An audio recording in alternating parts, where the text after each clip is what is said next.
Hi, my name is Carmen Chu, San Francisco's elected assessor. Today I want to share with you a property tax savings program for families called Proposition 58. Prop 58 was passed in 1986, and it was passed to help parents pass on their lower property tax base to their children. So how does this work? Under California's Prop 13 law, the value we use to calculate your property tax is limited to 2% growth per year.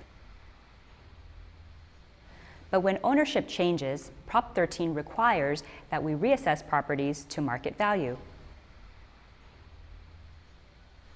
If parents want to pass on their home or other property to their children, it would be considered a change in ownership.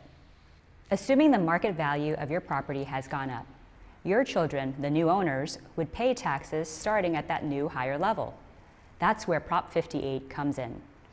Prop 58 recognizes the transfer between parents and children so that instead of taxing your children at that new higher level, they get to keep your lower Prop 13 value. Remember, Prop 58 only applies to transfers between parents and children.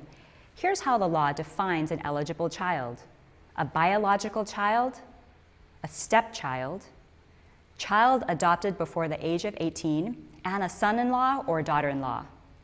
To benefit from this tax savings program, remember, you just have to apply. Download the Prop 58 form from our website and submit it to our office.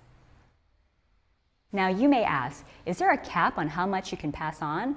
Well, first, your principal residence can be fully excluded regardless of how much it's worth.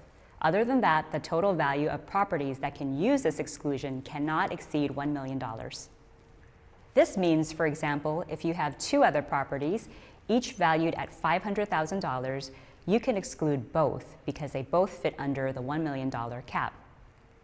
Now, what happens when the total value you want to pass on exceeds $1 million? Let's say you have 4 properties, 3 with current taxable value of $300,000 and 1 at $200,000, totaling $1.1 million in value. Assuming that you decide to pass on properties 1, 2, and 3, we would apply the exclusions on a first-come, first-served basis. You would deduct properties 1, 2, and 3, and you'd still have $100,000 left to pass on. What happens when you pass on the last property?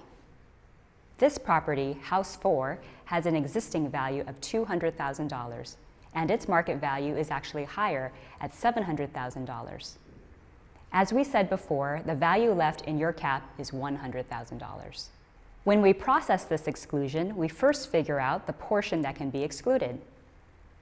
We do that by dividing the exclusion value over the assessed value. In this case, it's 50%. This means 50% of the property will remain at its existing value. Meanwhile, the rest will be reassessed at market value. So the new taxable value for this property will be 50% of the existing value, which is $200,000, equaling $100,000, plus the portion reassessed to market value, which is 50% times $700,000, in other words, $350,000, with the total coming out to $450,000. A similar program is also available for property transfers from grandparents to grandchildren.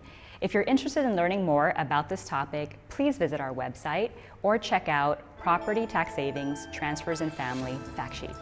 Thanks for watching.